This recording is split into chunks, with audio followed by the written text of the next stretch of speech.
Welcome back to Movie Recaps. Today I will show you an action, thriller, sci-fi film from 2006, titled Children of Men. Spoilers ahead. Watch out and take care.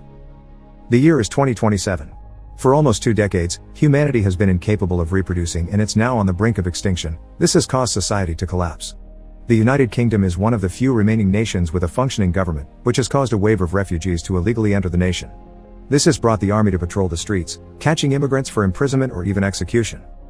The story begins when our protagonist, Theo Farron, enters a bakery to get some coffee and hears the news on the TV. The youngest person in the world passed away.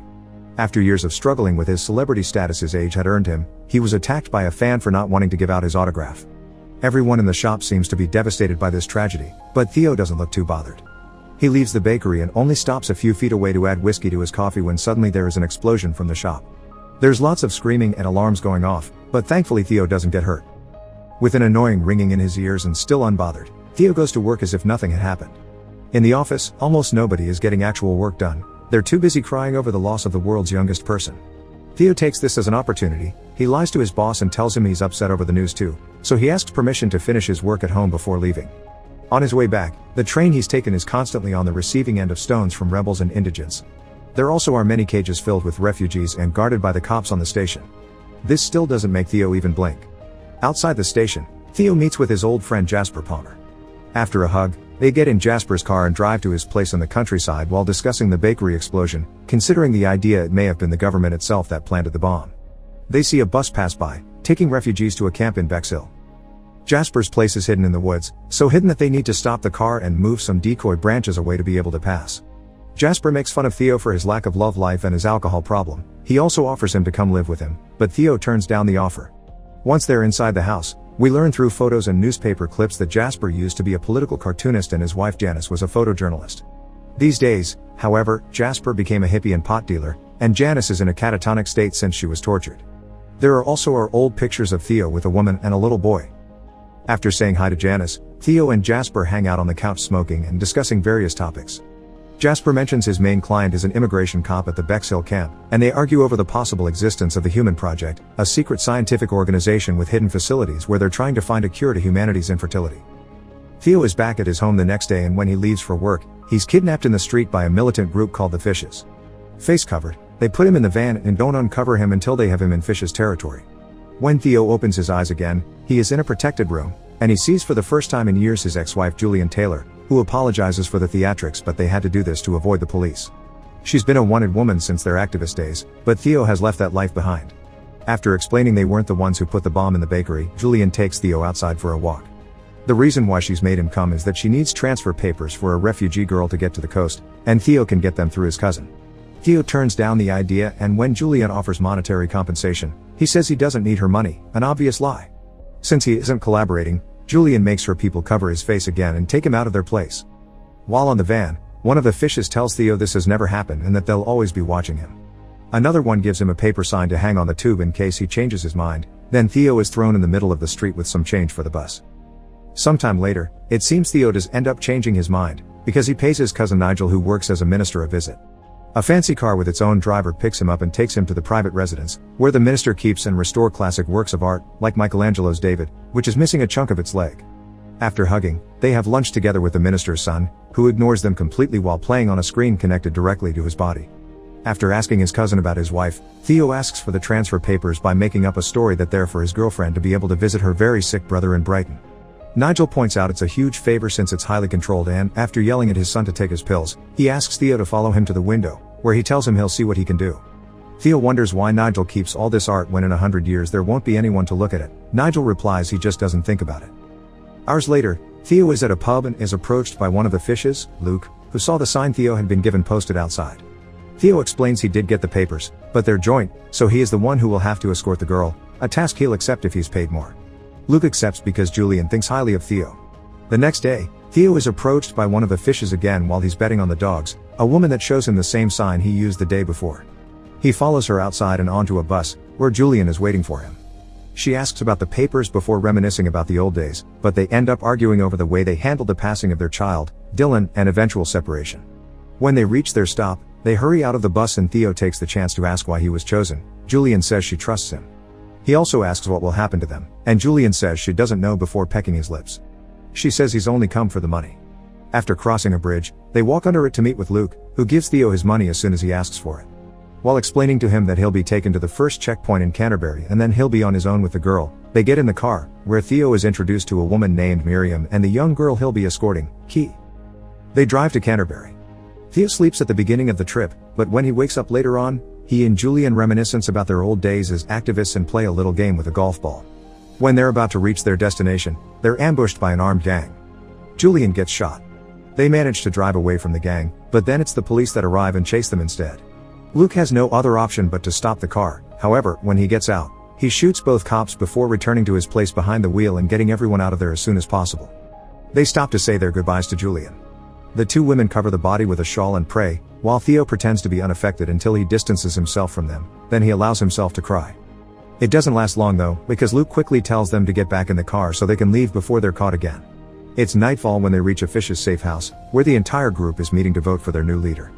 Theo asks for a ride to London, but he's told it's too dangerous and he'll have to wait until the next day. Instead, he's offered a shower and clean clothes.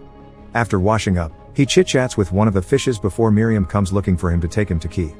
She takes him to the barn while the Fishes vote for Luke as their new leader. Inside the barn, Theo is left alone with Key, who says Julian told her stories of their child and if things got bad, she should talk to Theo because he's the only one she can trust to take her to the boat called the Tomorrow. Theo doesn't want anything to do with this, so to convince him, Key takes off her dress and reveals her secret. She's pregnant. Theo is shocked, not believing what he's seeing, but the moment is interrupted by Luke, who takes them all back to the house. They watch the news on the TV. Julian's body has been found, and they're now looking for the people that were with her in the car. The police think they'll be able to identify them soon. An argument starts then about what they should do with Key. The Fishes don't want to make her public because the government will take her baby away, but Theo thinks she needs proper care. There's also the matter of the human project being rather difficult to contact, so they may lose their only chance if they don't go to meet that boat. Key decides to stay and have her baby in the safe house, but she still wants to be taken to the Tomorrow after her baby is born. Later that night, Theo can't sleep, so he is awake to hear the noises of people arriving outside. He sneaks around to secretly learn what's going on. It's the people that attacked them earlier. The ambush had been Luke's plan so he could become the leader and take control of the baby to use it as a political tool in their revolution. Theo won't allow this, so he rushes to Key's and Miriam's bedroom to tell them what's going on and help them escape. They sneak outside and while hiding from the guards, they carefully approach each car. They disable two of them and enter the third one, which won't start. Theo gets off and starts pushing it, gaining the attention of the Fishes. Theo gets back in the car, which still doesn't start but at least is moving thanks to the fact they're going downhill. The men are going after them but aren't allowed to shoot because the girl is in the car, so they try to grab them through the window, but Theo and Miriam push them away. The car stops once more mid-hill. Theo gets out to push it again. It gets it moving, but it also gives the chance for one of the Fishes to catch up with them and point his weapon at Theo, who pushes him off by hitting him with the door. At the base of the hill, the car gets stuck in mud, so Theo gets out to push while Miriam jumpstarts it. It takes her a few tries but the car does end up working, so well in fact Theo has to run after it to get back inside. Miriam stops it for him and with Theo back with the women, they manage to escape the farm. Theo tells Miriam he knows of a place where they can hide and takes them to Jasper's house, who receives them with open arms. While having dinner, they discuss their options. The Human Project's boat will have 2 stops, and neither of them looks good. Winsmore is too far away to make it there in time, and the Bexhill is the refugee camp. Jasper thinks that's the solution, and tells them to eat while he gets some things ready. The next morning, Miriam is outside practicing something similar to yoga and Key is braiding Janice's hair. Theo approaches her and asks her about the pregnancy. She's 8 months pregnant and she doesn't know who the father is. At that moment, Jasper returns with a plan. The group can go to the Bexhill camp and meet with Jasper's cop buyer, who will smuggle them inside so they can get to their boat. Key accepts this plan. Night falls. While Theo is having a drink, he hears the others sharing a smoke and chatting. Jasper tells the women the story of how Theo and Julian met, as protesters in the middle of a rally by chance, and their relationship took a bad turn when they lost their kid to the flu pandemic. Not being able to hear more of it, Theo leaves them to their chat and goes to bed. The next morning, everyone's woken up by the alarm. The Fishes have found them. Jasper gives Theo the instructions of how to contact Sid, then sends him to the car with the women, refusing to go with them. He wants to stay, saying he's gotten out of worse situations. Theo drives the girls away but stops the car at a hill to look at what's going on in the house from afar. The Fishes arrive and not liking Jasper's answers, they shoot him. Theo doesn't tell Key this. He says everything is okay before driving away for good this time. They make it to their meeting point the next day, an abandoned school. While Key enjoys the swings, Miriam tells Theo about her old job as a midwife and how she saw the infertility issue affect all her patients little by little. A truck arrives then, it's Sid, their contact. After exchanging the password, Sid gets them in the truck and drives them away to the refugee camp. Key has her first contraction on the way, they tell Sid is just her being carsick. They make it to Bexhill, and Sid tells them to put on sad refugee faces before moving them from the truck and into a bus filled with refugees that quickly leaves the area. Soon enough, Key's contractions start getting worse, and by the time they make it to the actual camp, her water breaks. A guard notices her state of distress, so Miriam distracts him by acting as if going through religious mania, so she's taken away to be executed. He's also about to take Keith, so Theo points at the water on the floor between her legs and says it's urine and excrement, effectively driving him away. Theo and Key leave the bus and join a line where Theo loses Key for a short moment when a guard tells him to lose his clock, but they reunite soon after. The line that is eventually released into the city that became the refugee camp, and there they look for Marichka, a Romanian woman that takes them to a safe abandoned building and gives them a private room where Key can have her baby. Labor is hard on Key, but Theo guides her, and eventually she gives birth to a healthy baby girl. The next day, Sid comes by to check on them. The city's become a dangerous mess after a wall blew up and people started to flee, so Sid's come to help them escape. When he sees the baby, he promises he'll take them to a boat, but Marichka is against this idea, implying he isn't a good man. Sid takes out his gun then and reveals he knows there's a bounty on their heads that he plans to earn. On their way downstairs, Marichka manages to push Sid off and Theo jumps on him to get him away from Key. After Marichka hits him with a stick, the three of them start running away, with Sid breathing on their backs. They go down a hallway to reach a street, and when Sid gets stuck on the door, Theo finishes him off with a brick to the head. Theo asks Marichka about the boat, and after some confusion on her part, she catches on and starts guiding them to it amidst all the fighting between the military and the fishes. She makes them enter a building, and after showing the baby to the owner through a window, they're allowed to enter a very nice apartment.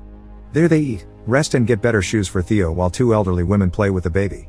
One of the guards tells them they need to leave in an hour, so when that time passes, they put Key on a wheelchair and leave the building. They're running again, and soon they're found by Luke and the fishes. Luke takes Key and the baby with him and leaves the other fishes to shoot Theo and Marichka. They're about to do so when more military arrives, giving Theo and Marichka a chance to run from them and try to find Key. Theo gets separated from Marichka, but he keeps going, avoiding soldiers and fishes until he makes it inside a building under heavy fire. After climbing various stairs, he finally finds Key and her baby near Luke, who is trying to convince them of his good cause when a bomb goes off in the building, ending his life. Theo grabs Key and the baby and escorts them out, not having trouble leaving the building because everyone is awed by the baby. The refugees touch them as if they were a vision, and when they are stopped by the fishes, they also let them pass. While leaving the building, the soldiers who enters notice the baby and starts yelling to stop the firing so they can let them pass. As they walk away, everyone outside stare at them in shock, but the fire resumes when the trio is far enough from the building. They quickly get back to the building entrance where they had been captured and reunite with Marichka, who finally takes them to an underground passage where their boat is waiting for them.